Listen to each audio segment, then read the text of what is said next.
कोकणातील मध्यवर्ती एसटी आगार म्हणून ओळखले जाणारे महाड एसटी बस स्थानक मागील 2 वर्षांपासून खड्ड्यात गेलं आहे। महाड एसटी आगारात मोठ्या प्रमाणावर खड्ड्यांचं साम्राज्य पसरलं होतं। या खड्ड्यांमध्ये मोठ्या प्रमाणावर पाणी साठल्याने प्रवाशांना खड्ड्यातूनच एसटी बसमध्ये प्रवेश करावा लागत होता। त्यामुळे अनेक प्रवाशांनी आगार व्यवस्थापकांकडे वारंवार तक्रारी केल्या होत्या।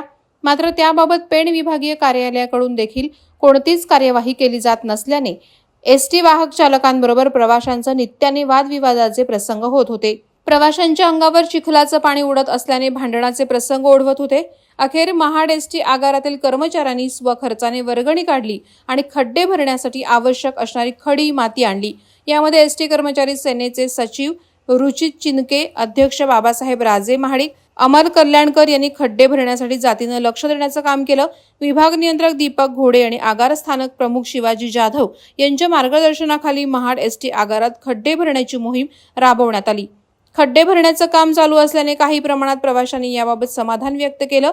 मात्र खड्डे भरण्यासाठी एसटी महामंडळाकडे पैसे नसल्याने अखेर आगारातील कर्मचाऱ्यांनी वर्गणी काढून खड्डे भरण्याची मोहीम चालू केल्यानं एसटी महामंडळ कंगाल झाल्याची प्रतिक्रिया आगारातील प्रवाशांनी व्यक्त केली आहे।